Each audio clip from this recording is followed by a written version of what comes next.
Bienvenidos a todos esta tarde, con motivo de la última semana del programa de incubación empresarial, a nombre de nuestra presidenta municipal, Patricia Durán Reveles, y el Ayuntamiento de Naucalpan de Juárez, a través del órgano desconcentrado Naucalpan Emprende, les damos la bienvenida al webinar titulado Figuras legales para tu startup, con la presencia de la maestra Fabiola Lara, quien es directora de Innova UNAM en la FES Acatlán de la UNAM. Y a continuación me voy a tomar el atrevimiento de presentar su semblanza.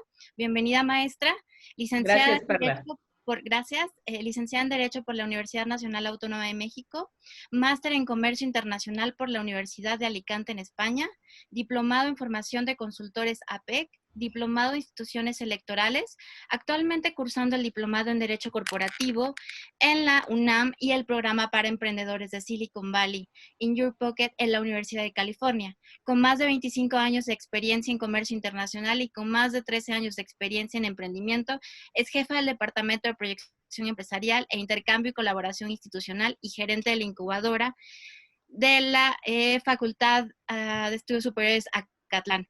Maestra, bienvenida a este webinar y a continuación le cedo la palabra. Muchísimas gracias, Perla. Agradezco la invitación de Naucalpan Emprende y de todo el equipo. Y es un placer, pues, platicar con ustedes. Obviamente dejaremos las preguntas para el final, porque obviamente con esta metodología es lo más adecuado. Y bueno, pues para mí es un gusto estar con ustedes y vamos a hablar de qué pasa con las figuras legales para una startup. Y esto siempre que platico con Jorge, que es el encargado de esta área, pues bueno, siempre me deja las partes complicadas, ¿no? O sea, toda la cuestión de cómo generar el emprendimiento, cómo buscar inversores, pues todo esto como que es mucho más bonito y a la mayoría de ustedes les llama más la atención. Pero aquí en esta charla lo que vamos a trabajar es justamente cómo debo de constituir o qué debo de hacer para formalizar un emprendimiento. Y esto tiene que ser algo muy claro y muy que deben de entender todos ustedes que están buscando generar una empresa, que están buscando generar una startup, justamente es hacerlo con la cuestión legal por delante. ¿Por qué? Porque mucho de lo que les enseñaron de levantamiento de capital, de cómo puedo hacer que mi empresa crezca, fluya y demás, va a requerir justamente esta justificación legal que es importante para trabajar. Entonces, creo que una premisa básica es que nosotros tenemos que operar desde la legalidad, que cualquier emprendimiento, cualquier startup, cualquier cuestión debe de ir en ese esquema de trabajar desde la legalidad. Y pues aquí es en donde yo, con mucho gusto, les voy a platicar un poquito de los aspectos que debemos de tomar en consideración para poder determinar cuál es la figura legal que me corresponde. Y aquí me voy a atrever a decir algo que en algunas ocasiones se pone un poco complicado, pero no necesariamente tengo que crear una sociedad de primera instancia o antes de generar mi negocio, crear una sociedad. Y esto lo vamos a ver porque pues va a depender de qué tipo de actividad de negocio tengo, quiénes son los responsables, si soy única persona, si tengo un grupo de socios que vamos a trabajar, cuál es el número de socios, los aspectos que tenemos que considerar para poder tener toda esta condición, cuáles son, las condiciones que nos van a manejar y las necesidades económicas de los proyectos. Entonces, si se dan cuenta, es multidisciplinaria el cómo voy a tomar una decisión para poder o no generar una figura legal que sea el paraguas o que funcione para mi cuestión legal o mi cuestión para poder operar. Entonces, creo que esto la mayoría de ustedes lo saben, pero si no, con muchísimo gusto lo volvemos a reafirmar y trabajamos con dos figuras fundamentales en nuestro país. Tenemos lo que es la cuestión de la persona física y por otro lado tenemos las personas morales. ¿Qué es una persona física? Bueno, vamos a enterarnos, ¿no? Aunque es obvio, pero se trata justamente de aquella persona que asume toda la decisión desde su punto de vista, es decir, que es el emprendedor que trabaja solo, y ese emprendedor que trabaja solo va a tomar las decisiones y la rienda de su emprendimiento. Y aquí a lo mejor algunos de ustedes me dicen, oye Fabiola, pero sí se puede trabajar con persona física para un startup. Sí, sí se puede.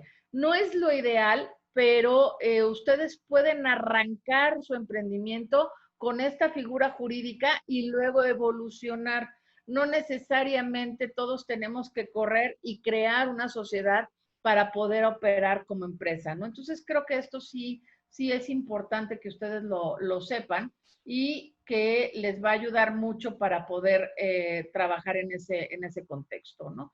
Entonces, vale, una vez que tenemos ya esto claro, entonces, bueno, vamos a ver como persona física cuáles son los dos formatos que nos permite la legislación mexicana trabajar. Y nos permite con dos formatos. Uno es el régimen de incorporación fiscal o RIF. Y el otro es cuando hablamos de la persona física con actividad empresarial.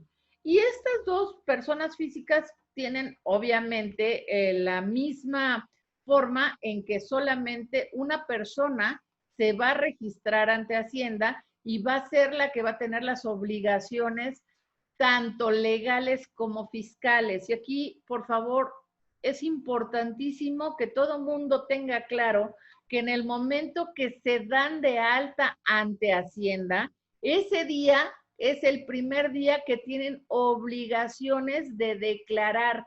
Y esto no tiene nada que ver con si tienen ingresos o no. En el momento que el RFC es admitido por el SAT, en ese momento ustedes empiezan a generar la obligación de la declaración. Porque hay gente que llega conmigo y me dice, oye, es que me di de alta hace 4 años, pero la verdad, como nunca vendí nada, pues no declaré nada. Eso es un terrible error que normalmente mucha gente comete. ¿Por qué? Porque lo que ustedes tienen que hacer es que al momento que se dan de alta, ese RFC está reconocido por el SAT. Y al estar reconocido por el SAT, ustedes no tienen la obligación de vender y ganar dinero, pero sí tienen la obligación de declarar. El declarar no implica pagar. Yo puedo declarar en ceros porque no tengo nada que vender y entonces no pasa absolutamente nada. Entonces, esto es importante entender la diferencia entre la declaración y el pago. Se los comento porque de veras que no se pueden imaginar cuánta gente se la pasa con ese problema y luego tienen que hacer todo un proceso de actualizaciones y bueno, finalmente es dinero que no se tiene por qué trabajar en todo este esquema, ¿no? Entonces, bueno, vamos a ver las características que tienen las personas físicas que se incorporan o que se añaden al esquema de fiscal. Y esta figura se creó en el año 2000, o sea, vean que ya tiene un buen rato, y es una figura que sustituyó a algo a una figura anterior que se llamaba el régimen de pequeño contribuyente. Se hizo una modificación en la cual, bueno, cualquier persona física se puede registrar ante este régimen de incorporación fiscal siempre y cuando realicen actividades empresariales, es decir, para cualquier tipo de comercio. Y ojo, la única limitación aquí es que no se requiera un título profesional para ejercer. Voy a hacer ¿cómo se llama? Un ejemplo para que ustedes lo puedan entender. Si yo soy abogada, pero resulta ser que me sale súper bonito hacer collares. Entonces yo digo, oye, como me sale muy bonito hacer collares, me voy a dedicar a hacer collares. Y decido que no quiero ejercer como abogada, sino que quiero dedicarme a la fabricación y comercialización de collares. Entonces, yo, a pesar de que tengo un título de licenciada en Derecho, puedo registrarme en el régimen de incorporación fiscal o RIF. ¿Por qué? porque el objeto con el que voy a tributar ante el SAT, es decir, con el que voy a pagar impuestos para el SAT, es vender collares. Entonces, yo puedo utilizar el régimen de incorporación fiscal. Si yo soy licenciada en Derecho y quiero poner un despacho en el que voy a ejercer como abogada, no puedo utilizar el régimen de incorporación fiscal porque no es accesible para las personas que requieran un título profesional para ejercer.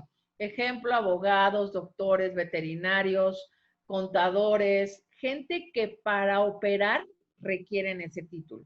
Ahora bien, regresando a lo que sí, los que sí pueden tener este régimen de incorporación fiscal, es importante que sus ingresos no superen los 2 millones de pesos. A ver, ojo, es el ingreso, no la utilidad. Es decir, si yo tengo facturación hasta 1.999.000, puedo seguir siendo RIF. Oye, tengo facturación de 2 millones, un peso, ya no voy a hacer RIF y de forma automáticamente el SAT me va a cambiar de régimen y me va a llevar al de persona física con actividad empresarial. Ojo, les estoy dando las reglas, no es que yo lo haya puesto de esa manera, sino que así funciona, ¿no? Y otro beneficio que tiene el régimen de RIF es que yo puedo dedicarme a vender collares y también puedo recibir un ingreso por salarios sin ningún problema o por intereses o por arrendamiento, que son otra serie de maneras a través de las cuales puedes obtener ingresos. Entonces, bueno, si se dan cuenta, es un régimen que es bien fácil, se puede hacer, si mi memoria no mal recuerda, bueno, es en línea, pero bueno, ahorita lo de la factura, lo de las firmas y todo esto, pero bueno, es el régimen más simple, el más pequeñito, y ojo, tengan nada más mucho cuidado a qué se van a dedicar, porque a la hora de que empiezas a darte de alta, te empieza a pedir que le expliques a qué te vas a dedicar y te empieza a ir llevando de la mano hasta poder encontrar exactamente cuál es la actividad en la cual te vas a dedicar. ¿Qué ventajas tiene este régimen de incorporación fiscal? Pues miren, es una maravilla porque solamente es una declaración bimestral definitiva. Es decir, durante el año solamente presentas declaración y pagas, si hay ingresos, 6 veces al año. Eso es muy cómodo. Ustedes dirán, oye, es mucho. No. Aparte que es una cuota definitiva, es decir, no hay que presentar una declaración anual, que eso también ya ustedes verán que cuando se habla de un anual, pues se pone un poquito más divertido. Entonces, sí es bien importante no pasar de los 2 millones de ingresos anuales, porque entonces sí se pone un poquito complicado. ¿Y qué ventaja tiene? Miren, aquí yo creo que es bien interesante y si pueden ver el cuadrito que es rojo, rosa o como lo vean en su monitor, habla de que no pagan durante el primer año en ISR y después se va reduciendo 90, 80, 70, o sea, son procesos de disminución y esto es importantísimo. Si yo facturo hasta 300,000 pesos, no voy a pagar ni IVA ni IEPS. Explico brevemente qué es ISR, qué es IVA y qué es IEPS. El impuesto sobre la renta es el que se paga sobre la utilidad o ganancia que nosotros generamos en nuestro negocio. El IVA y el IEPS son dos impuestos traslativos de dominio, es decir, que se vienen pasando desde la compra de los insumos hasta la venta que yo hago. Vamos a poner un ejemplo. Si yo tengo una tiendita de abarrotes, si yo vendo refrescos, el refresco está sujeto al pago de IVA y aparte paga el IEPS, que es el impuesto especial sobre producción y servicios. ¿Por qué? Porque, bueno, esa ley tiene grabados esos productos. Oye, Fabiola, ¿qué crees? Vendo lechugas. Vale, no te preocupes, la lechuga no paga ni IVA ni IEPS. Entonces aquí es importante que ustedes sepan que del ISR que ustedes generen, es decir, sobre sus ganancias, van a tener descuentos que se van disminuyendo en 10% cada año que pase. Por eso este régimen de incorporación fiscal lo que hace es permitirles que en sus primeros ingresos tengan menos pago de impuestos y que poco a poco se vayan nivelando. Si tienes hasta 300,000 pesos, no pagas IVA y IEPS, que la gente que está, por ejemplo, en, ¿cómo se llama? En el régimen general, pues sí lo va a pagar. Y luego también tenemos una aplicación también de reducción gradual de impuestos que va exactamente del 100% en adelante. Entonces, bueno, creo que esto es muy atractivo porque permite justamente que ustedes empiecen a, primero, a entender qué es declarar, pagar, pero con un beneficio fiscal que es muy, muy interesante. Obvio, recuerden lo que les dije, no todos pueden pertenecer al esquema de RIF. Ahora, ¿qué pasa con una persona física con actividad empresarial? Ese es el segundo régimen que puede tomar una persona física. Acuérdense que primero es el RIF, esta es la persona física con actividad empresarial. Entonces, en contrario, con el RIF, esta persona física realiza actividades empresariales, obviamente requiere de un título profesional para ejercer esa actividad profesional y los ingresos pueden exceder de los 2 millones de pesos y aparte también pueden obtener ingresos por sueldos, salarios, intereses y arrendamiento, que también es otra de las formas por las cuales se puede trabajar. ¿Cuáles son las obligaciones que tienen las personas físicas con actividad empresarial? Pues bueno, lo primero es inscribirse en el RFC. El RFC es el Registro Federal de Contribuyentes, lo gestiona el SAT y es en donde estamos todos incorporados de esta manera. ¿Qué tengo que hacer? Tengo que mantener actualizada la información ante el Registro Federal de Contribuyentes. ¿A qué se refiere esto? Principalmente si hay algún cambio de actividad, si hay un aumento o disminución, o si hay cambios generales, como podría ser el domicilio fiscal. Me va a pedir que se expidan las facturas electrónicas o los famosos CDFDI, que todos sabemos que es finalmente la factura con la que nosotros podemos comprobar las ventas, pero también las compras. Y aquí quiero enfatizar un poco a que hay veces que nosotros estamos muy preocupados por facturar al momento de la venta, pero se nos olvida incorporar las facturas de los insumos, de los bienes, de los servicios que tuvimos que contratar para poder nosotros dar el producto o servicio. Y esto también les va a ayudar mucho porque todas esas facturas son deducibles de los ingresos con los que estamos trabajando. Entonces creo que esto es bien, bien importante, ¿no? Y obviamente presentar declaraciones mensuales, declaraciones anuales y declaraciones informativas. Perdón por el ruido, pero eso hoy sí que es afuera. Pero bueno, creo que podemos seguir trabajando sin ningún problema. Ahora bien, ya no me da, somos un grupo de personas y entonces tenemos que ver de qué manera nos vamos a constituir. Y entonces vamos a lo que es la persona moral o jurídica. Y aquí se trata de una serie de personas que se van a juntar y que van a tomar decisiones de riesgos y beneficios para ya una empresa. Y la ley mexicana establece mucho más sociedades, pero estas son las más importantes y se refiere a un esquema nuevo que también ahorita se los voy a platicar, que se llama Sociedad por Acciones Simplificadas y algunos de ustedes seguramente lo habrán escuchado como SAS. Ahorita voy a llegar a platicarles, ¿no? Cómo funcionan y cuáles son, qué es lo bueno y qué es lo malo, ¿no? Luego viene lo que normalmente conocemos como la sociedad anónima. Luego viene una figura con la que yo me he peleado durante muchos años, pero bueno, creo que ahora empezamos a tener un poquito más de buena relación las APIs y su servidora, pero bueno, son las sociedades anónimas promotoras de inversión. Y finalmente una sociedad que es muy clásica, que es muy restrictiva, que yo no la recomiendo para emprendimientos, pero que bueno, que ustedes también deben de saber que existe, que es la sociedad de responsabilidad limitada.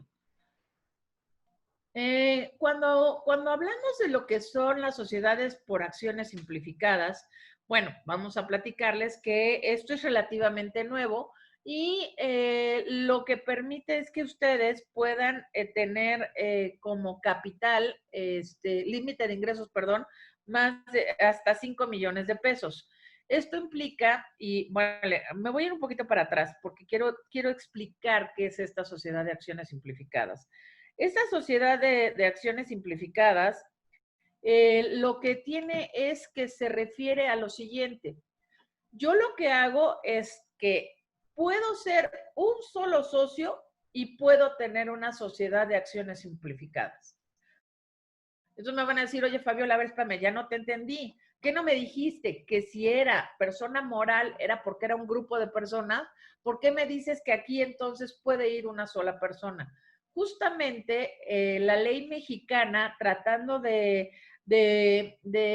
vale, no voy a decir copiar, pero sí de asimilar una figura que es muy común en Estados Unidos, que es justamente esta sociedad que de una sola persona, en la cual se le denomina o se le da el grado de que ya tiene ciertos aspectos mucho más fuertes que una persona física con actividad empresarial o un RIF. Entonces, hubo un jaleo legal durante muchos años donde se decía, bueno, pero ¿por qué en Estados Unidos permiten esta figura y en México no existe? Entonces se trajeron la figura y creo que todavía ha costado mucho trabajo tenerla clara de cómo puede funcionar aquí en México, pero bueno, ya existe, ya está implementada. No creo que tampoco sea la mejor opción, pero bueno, finalmente tiene que existir de una manera u otra, ¿no? Entonces, ¿qué es lo que pasa con estas SAS? Puede ser de una o más personas, pero tiene una ventaja interesantísima. No requiere de notario público para que se considere una sociedad de acciones simplificadas. Es decir, esto se hace de una manera en línea, sin costo, y les va a ser mucho más sencillo. Ojo, tengan cuidado, el que tú la puedas establecer en línea y sin costo no implica que no tengas obligaciones de cubrir con todo este tipo de cuestiones. Entonces yo creo que sí hay que ser muy reflexivos, con mucho cuidado de cómo vamos a querer trabajar y qué podemos hacer, ¿no? Entonces, bueno, esto es interesante porque es un acercamiento. Tienes que pedir la denominación en línea, es decir, cómo te vas a llamar. Y aquí también quiero aprovechar para comentarles que no es lo mismo la marca, el nombre comercial y la denominación de la sociedad. Hay gente que se confunde mucho. Voy a poner un ejemplo muy sencillo. Si yo les hablo de Starbucks, la denominación o razón social de Starbucks es Café La Sirena SDRL, Café La Sirena de México o algo así. Pero esa es la denominación. Pero, ¿cómo se llama la empresa? Starbucks. Ese es el nombre comercial, la marca que tiene. Entonces, no necesariamente es igual el nombre con el que tú registras ante la Secretaría de Economía que el nombre con el que tú das a conocer tu producto o servicio. Pueden o no coincidir y no pasa absolutamente nada. La denominación sí te va a ligar directamente al RFC, porque en el momento que se constituye la empresa es la fecha de nacimiento de esta persona moral. Cuando nosotros hablamos de las figuras anteriores que son por persona física, entonces ahí la fecha de nacimiento es la de la persona física. Aquí, ya en esta sociedad, ya hablamos de que la fecha, el RFC va a llevar la fecha en la cual la empresa nace a la vida jurídica. ¿Qué es importante aquí? Que es 100% en línea, que no tiene costo. No es tan fácil, pero tampoco es tan difícil. Oye, ¿puedo meter más de uno? Sí, sí pueden meter más de uno y pueden tener la posibilidad de dar empleados en el IMSS, pueden facturar, o sea, prácticamente pueden hacer absolutamente todo lo que hace una empresa. Aquí es importante que, hablando de los ingresos, te manejan, perdón, del capital social, y ahí es un error, no es ingresos, es 5 millones de pesos de máximo de capital social. El mínimo de socios es 1, el máximo es ilimitado.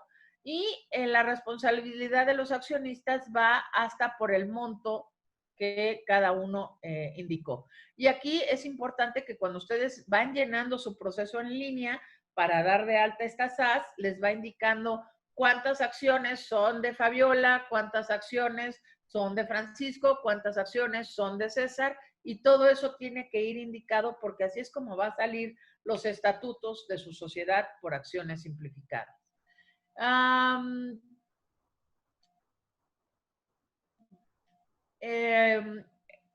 ver, espérenme, déjenme ver si no, ya nada más. Ok, ahora vamos a hablar de la que ustedes conocen normalmente, que es una sociedad anónima. Esta es la más tradicional, pero aquí, a diferencia de las SAS, aquí sí ya necesito una serie de formalidades mayores, es decir, necesito cumplir con una serie de protocolos y de requisitos que son un poquito más exhaustivos. Y aquí sí les sugiero que ya a partir de una sociedad anónima, sí se acerquen con un especialista, sí consulten a un abogado, no se vayan directo al notario, que es un error. Ustedes deben de contratar a un abogado corporativo que les pueda indicar exactamente cuáles son las cuestiones importantes a trabajar con las empresas. Yo siempre pongo un ejemplo por ahí de una SAPI que tiene ocho socios, y entonces dices, válgame Dios, o sea, no está mal tener 8 socios, pero sí es difícil ponerte de acuerdo con tantas personas cuando estás hablando de una sociedad que va arrancando. Entonces es importante que reflexionemos antes de tomar la decisión o la determinación de formar una sociedad, una persona física, un RIF, una SAS, una sociedad anónima, realmente ver cómo va funcionando el negocio y hacia dónde quiero que vaya, porque también ahorita hablaremos de la SAPI para ese contexto. Entonces, bueno, cuando hablamos de la sociedad anónima, tiene mucha flexibilidad en la transferencia de acciones y en el pacto de accionistas. Y aquí les quiero comentar qué significa esto. Vamos a suponer que yo tengo 50 acciones de una determinada empresa. Y llegas tú que me estás escuchando y me dices, oye Fabiola, yo quiero comprarte la mitad de tus acciones.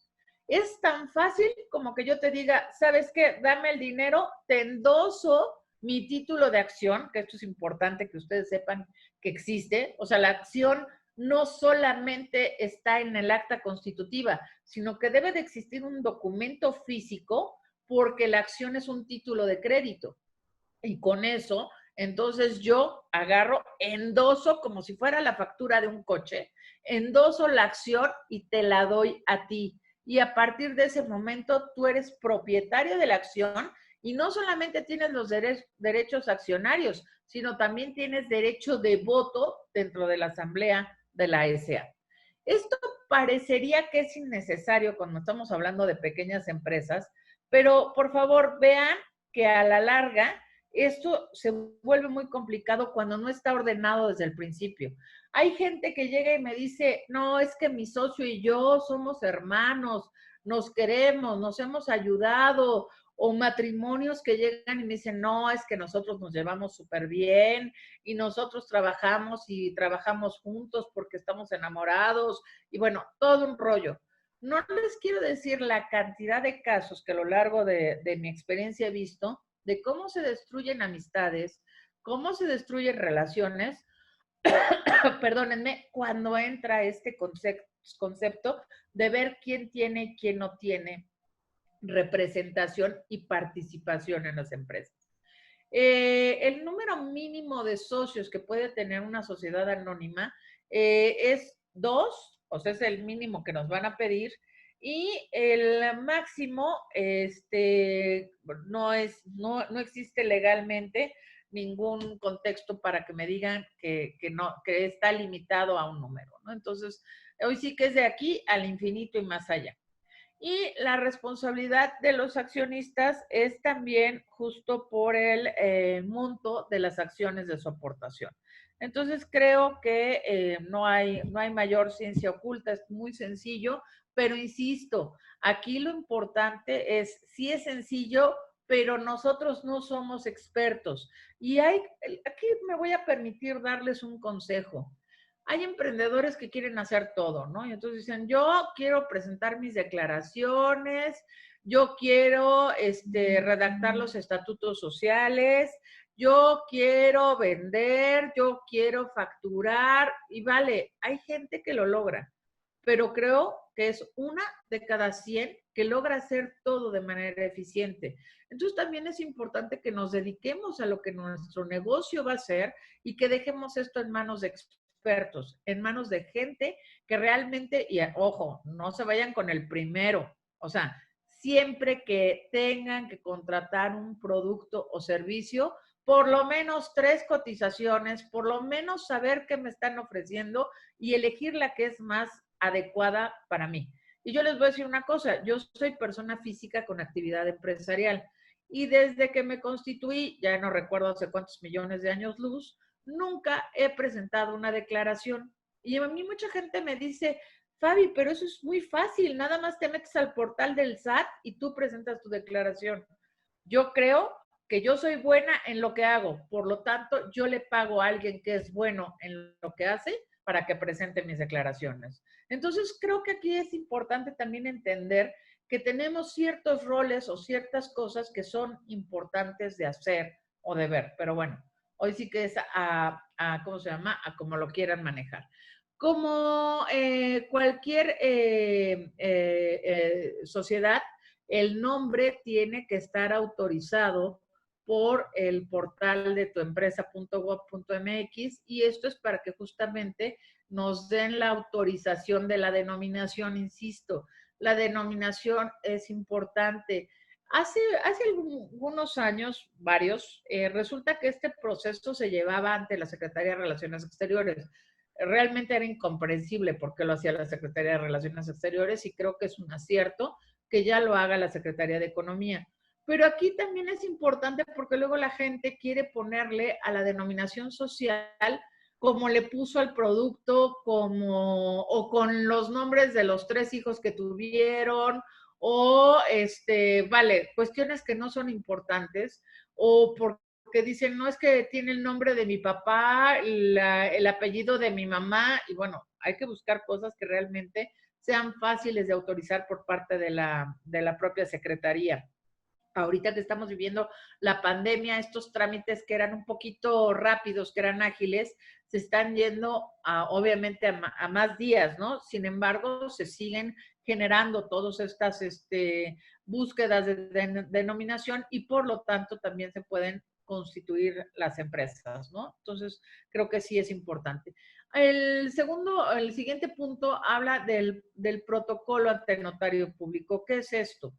Es cuando el notario genera la escritura o el acta constitutiva, que es el documento oficial que le da nacimiento a la empresa. Y ese me va a su vez a generar el RFC que se tramita ante el SAT. Entonces son 2 cosas importantes. Una es generar la escritura pública y ojo, la escritura pública hay que irla a registrar al registro público. Si no está registrada en el registro público, cuidado, porque su empresa no está cumpliendo con el último paso de formalización ante el sistema para que esa empresa se considere como apta, ¿no?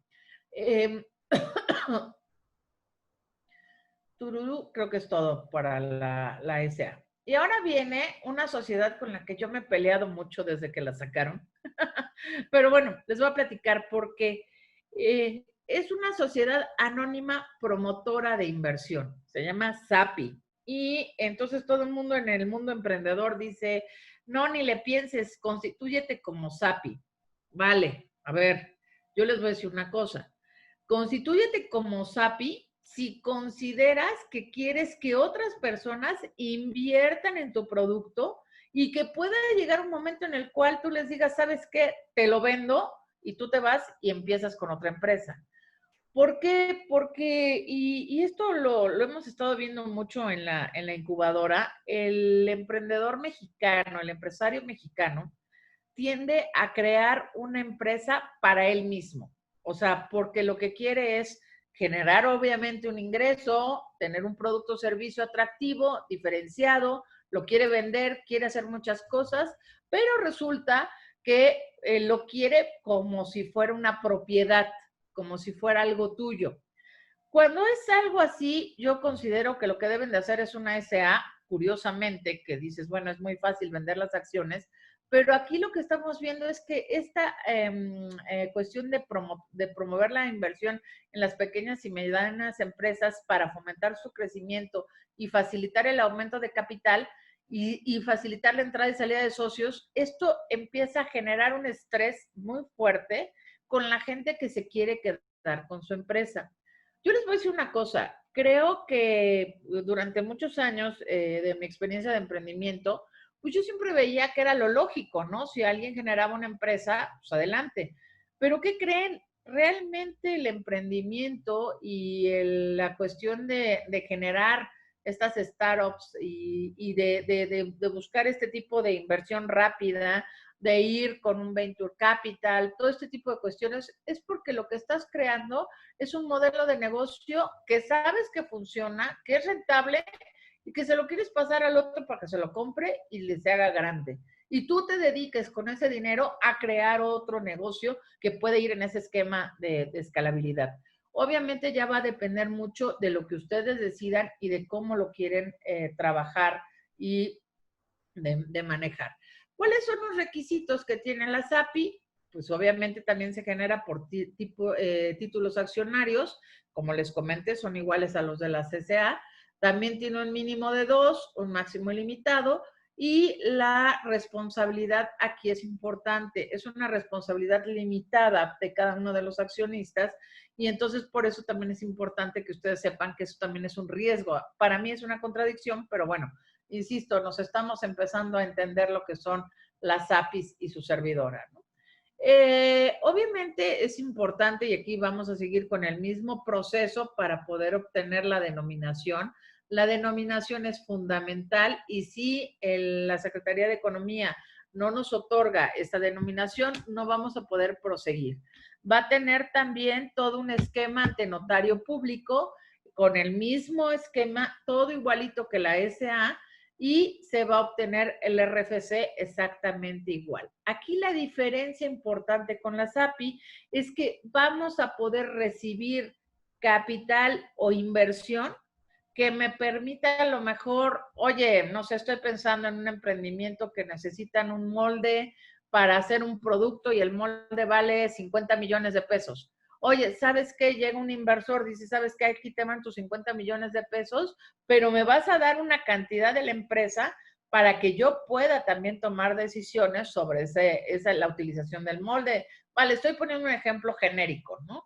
Pero va en ese contexto. O sea, finalmente lo que estoy buscando de entrada cuando yo constituyo una SAPI es que venga gente y que invierta dinero en mi empresa. Y que esa gente que va a invertir dinero en la empresa lo va a tener que recuperar, evidentemente, y va a tener que obtener ventaja financiera importante. Entonces, aquí creo que es un análisis que es importante de hacerla para que ustedes puedan tomar una decisión que sea interesante.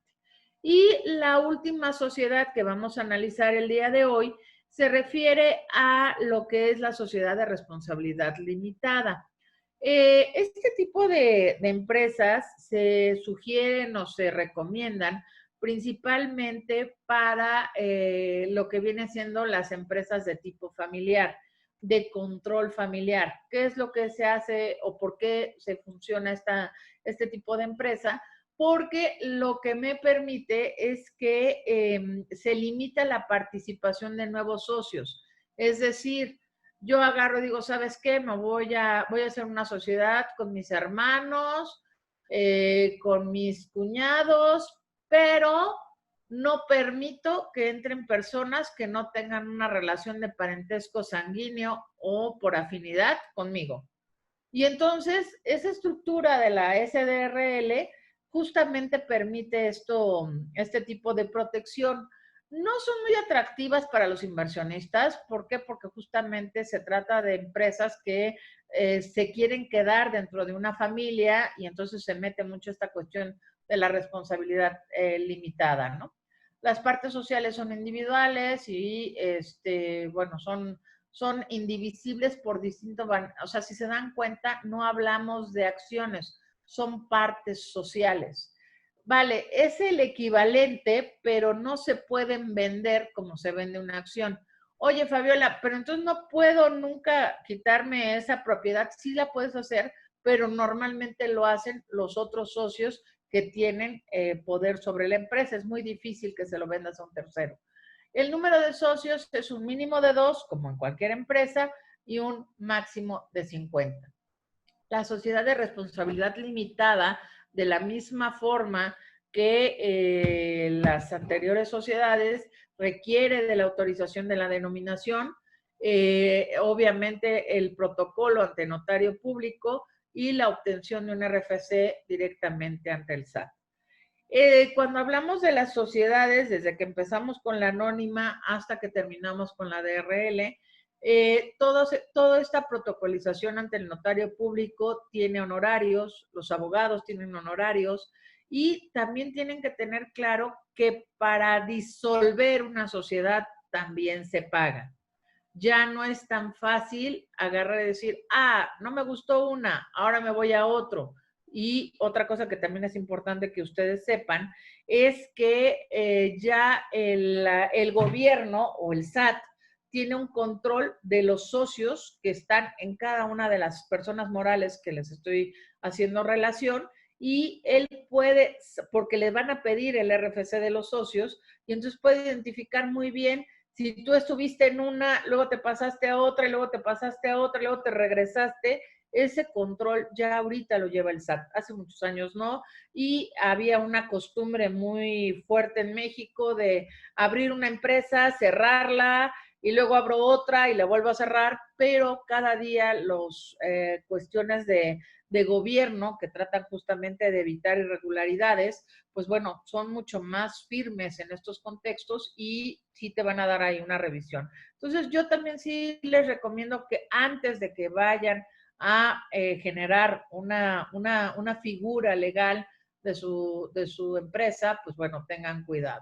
Y bueno, creo que la conclusión de esta breve charla es que esta figura legal es fundamental para que tu startup arranque con el pie derecho. Chicos, acuérdense que no llega más rápido el que corre, sino que el que camina realmente y entiende todo el proceso. Si yo quiero vender, pero no quiero dar factura, va a llegar un momento en que no voy a poder crecer. ¿Por qué? Porque entonces la gente que pudiera comprarme una cantidad mayor va a dejar de comprarme porque no le voy a poder facturar, porque no va a haber una estructura, porque no va a haber un soporte, porque no me van a decir, oye, ¿realmente tienes una empresa? ¿Realmente tienes un capital social? ¿Realmente existes? Y esto es lo que les van a preguntar la mayoría de sus clientes y de sus posibles inversores para poder trabajar con este esquema. Finalmente, les pasamos lo que son nuestros datos de contacto. El correo, ahí está. Estoy a sus órdenes para cualquier duda, pregunta o si quieren alguna sesión, estoy a sus órdenes. Tenemos una página en Facebook que se llama Incubadora Catlán. Nos encantaría que nos dieran like y que nos sigan. También tenemos Instagram, tenemos también un Twitter que estamos tratando de que se vuelva más firme y nuestro canal de Facebook, de YouTube, perdón, en los cuales pues también nos dará mucho gusto que nos sigan y que nos estén acompañando con la información que ustedes necesiten. Y bueno, finalmente estamos en un momento en el cual tenemos toda la oportunidad de capacitarnos, toda la oportunidad de conocer cosas y creo que estar en casa, bueno, maximiza estas oportunidades. En la mañana estaba dando una charla sobre la cuestión de la nueva normalidad y bueno, finalmente es lo que estaba diciendo la gente, ¿no? O sea, ahora tenemos mucha oportunidad de capacitarnos, de aprender, de ver mucho más información de la que teníamos anteriormente. Entonces, bueno, yo me pongo a sus órdenes. Muchas gracias. Ahora sí, también nos dejan aquí en los comentarios. Te agradecen mucho por toda la información brindada. Y pues bueno, las redes sociales aquí están. para quien guste contactarla. Fabiola, nuevamente muchas gracias por toda la información que nos has brindado y seguimos en contacto. Naucalpan Emprende. Un gusto y a sus órdenes. Perla, que te vaya muy bien. Gracias a todos. Hasta luego. Vladimir, por ahí te vi. Saludos.